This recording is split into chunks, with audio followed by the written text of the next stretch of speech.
Di sini dijelaskan zuyyina linnasi, ya, setelah ayat zuyyina linnasi hubbus syahwat, yaitu banyak yang senang syahwat. Syahwat itu apa saja? An-nisa wal banin wal qanatir al munqantarah minad dhahabi wal fiddah wal khailil musawwamati wal an'am wal hars dzalika mata'ul hayatid dunya wallahu indahu husnul ma'ab. Disebutkan Allah itu mempunyai yang lebih bagus tempat kembali, yang lebih bagus daripada syahwat itu, yaitu surga. Dan sekarang ayatnya, kul ya Muhammad liqaumika, katakanlah Muhammad kepada kaummu bahwasanya surga itu seperti apa gambarannya.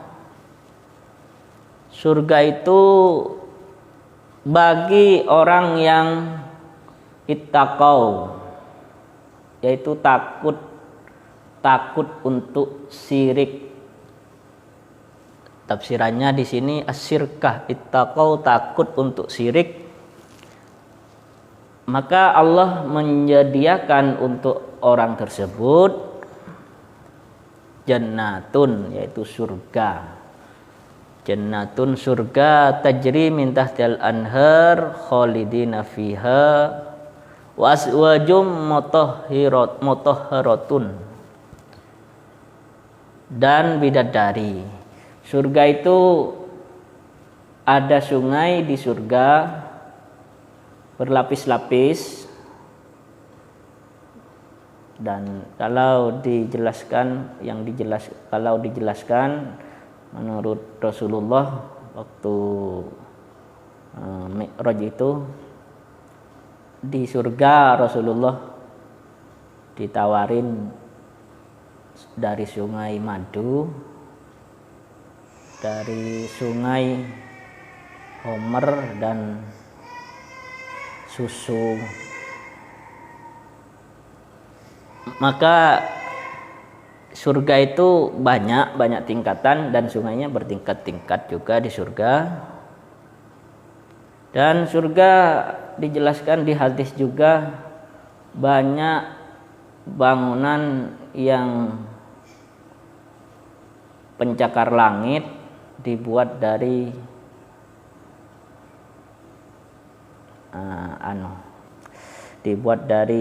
emas gitu, dibuat dari berlian, dan latar depannya itu dijelaskan di dalam hadis mermer putih. Ini hadisnya di hadis riwayat Bukhari Muslim.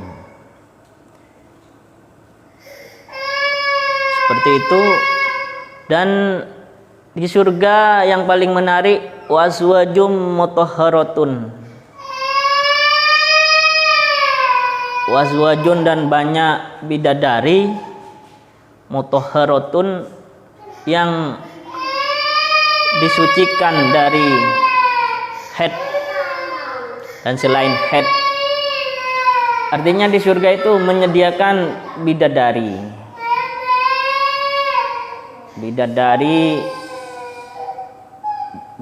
itu untuk para lelaki di dunia ini. Kalau perempuan, apakah mendapatkan seperti laki-laki? Tidak. Di sini sangat jelas wazwajum mutahharatun, yaitu perempuan, banyak perempuan yang disucikan dari haid dan dari selain haid, barang-barang yang bisa menyebabkan aib bagi perempuan. Jadi bidadari itu bebas dari aib. Kenapa di sini tidak menyebutkan di tafsir Jalalain, cuman ditafsiri minal haidi? Kan laki-laki tidak tercakup berarti. Karena secara logika itu bagi wanita yang halal di dunia ini hanya satu, yaitu suaminya. Kalau laki-laki di dunia saja yang halal baginya sudah bisa 4, masna wa sulasa wa ruba, kan begitu di ayatnya. Jadi pantas di surga itu disediakan bidadari. Kalau perempuan gimana? Perempuan ya cukup suaminya saja di surga. Dan kenapa perempuan itu? Karena perempuan ketika sudah mendapat al-banin, al-qanatir, al-muqantoroh, sudah mendapatkan keturunan dan juga mendapatkan harta yang banyak, rumah, mobil, dan barang kalir, itu sudah cukup. Sampai wanita itu menyebutkan kalau sudah tercukupi kebutuhannya, rumah, mobil, uang dari suaminya, maka perempuan sudah bilang cukup 1 katanya, tidak usah bersuami lagi. Yang paling penting itu sebenarnya ridho dari Allah. Ridho dari Allah, wa ridwanum minallah wallahu basirum bil ibad. Dan Allah ini akan ridho kepada orang-orang yang memang orang-orang itu disifati dengan sifat berikutnya. Di sini dijelaskan al-ibad atau alladina lilladina. Alladina yang pertama itu isinya dibadali atau badalnya ini alladina yakuluna, yaitu orang yang akan mendapatkan surga itu alladina yakuluna rabbana innana amanna. Orang yang berkata, wahai Tuhanku, sesungguhnya kita amanna, iman kepada Engkau ya Allah. Waghfir lana dzunubana, ampunilah dosaku, wa qina adzabannar, dan bebaskanlah kita semua dari api neraka. Ini badal. Artinya alladzina lilladzina taqau. Lilladzina taqau, orang-orang ittaqau yang takut kepada syirik pertama yang akan mendapatkan surga. Dan isinya alladzina itu, kalau di ilmu nahwu ada istilahnya badal, at-tabi'ul maqsudu bil hukmi bila wasitatin huwal musamma badala. Yaitu isi dari alladzina itu apa? Yaitu alladzina yaquluna rabbana innana amanna faghfir lana dzunubana wa qina adzabannar. Dan disifatin lagi setelah sudah mengatakan iman kepada Allah dan meminta ampunan kepada Allah dan meminta diselamatkan dari siksa neraka, sifatnya itu ialah as-sabirin. Yang pantas mendapatkan surga itu ialah orang yang sabar dalam segala keadaan. Tidak punya jabatan, sabar. Punya jabatan, tidak lupa daratan. Sabar dalam keadaan apa saja.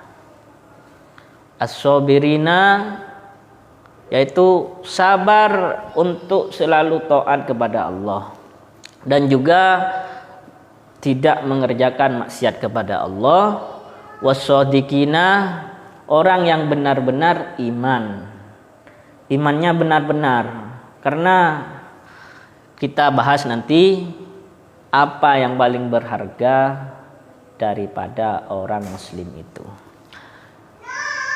Wal qanitina, dan orang yang tunduk selalu taat kepada Allah. Artinya istighfar dulu ya, setelah istighfar baru sifat-sifatnya dipenuhi. Karena kalau sifatnya belum dipenuhi ya istighfarnya diperbanyak. Wal mumfikina wal mustaghfirina, istighfar lagi, kembali sifatnya wal mustaghfirina bil ashar, dan orang yang minta ampun kepada Allah di waktu sahur. Kenapa dikhususkan dengan lafadz ashar bil ashar di sini? Karena di waktu sahur itu banyak orang yang lupa untuk baca istighfar, dan juga banyak orang yang lagi enak tidur, begitu. Ini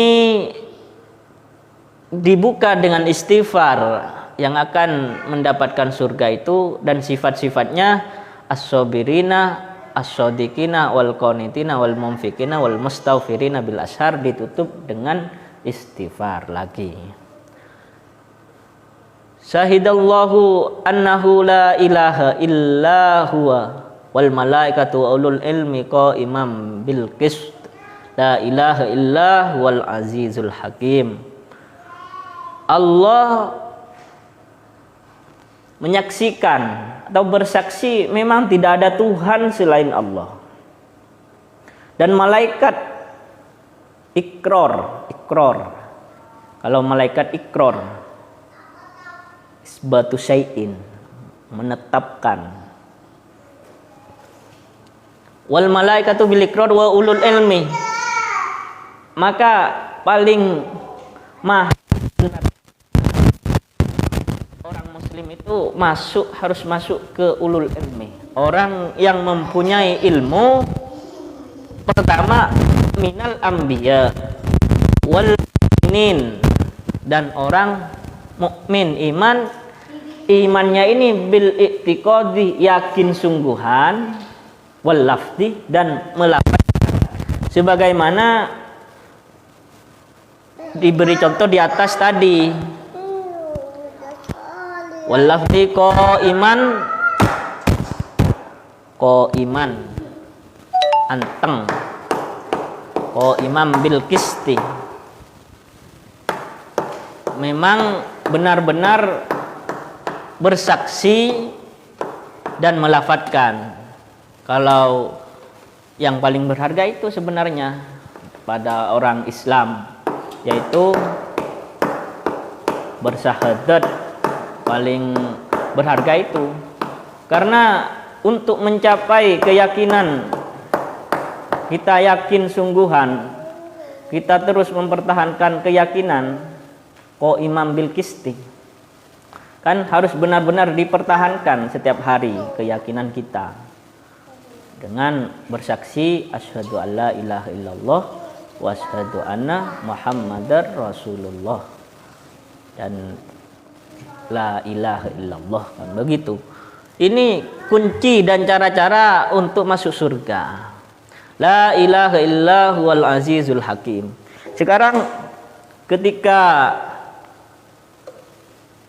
ketika sudah selesai dijelaskan innad dina indallahil Islam, agama yang diridhoin oleh Allah yaitu Islam menurut Al-Quran. Selain agama Islam, Allah tidak meridhoinya. Al-Islam dijelaskan ya sesuai dengan rukun Islam itu. Pertama, baca syahadat, sholat 5 waktu, zakat ketika bulan puasa, dan naik haji bagi orang yang mampu. Agama yang diridhoi Allah yaitu agama yang mengajarkan itu, dan mengajarkan keesaan atau tidak menyekutukan Allah. Allah Subhanahu wa ta'ala tidak disekutukan dengan apapun. Berarti kalau agama selain Islam menurut Al-Quran tidak benar. Tapi Islam tidak memaksa orang masuk Islam. Itu toleransinya. Setelah itu wa mahtalafal ladzina utul kitab, kaum Yahudi dan Nasoro Yahudi dan Kristen itu tidak berbeda pendapat kecuali setelah mimba dima ja'akumul ilmu, setelah datangnya ilmu dengan harus mengisahkan Allah. Artinya nabi mereka itu ketika diturunkan kitab Injil, yang diajak nabi utusannya pasti mengisahkan Allah Subhanahu wa ta'ala. Setelah tahu tentang ilmu itu, harus mengisahkan seorang hamba atau semuanya hamba ini harus satu, tidak menyekutukan Allah dan mengisahkan Allah Subhanahu wa ta'ala dari yang lain. Maka Bauyan lacut, padahal sudah tahu sama nabinya. Anggap kaumnya Nabi Isa itu sangat tahu itu. Dan orang Yahudi juga tahu nabinya pasti mengajak untuk mengesahkan Allah. Qul ya qaumi ibudullah wahdah, kan begitu. Pasti setiap nabi, setiap Rasulullah, nabi utusan itu mengajak untuk menyembah Allah Subhanahu wa ta'ala.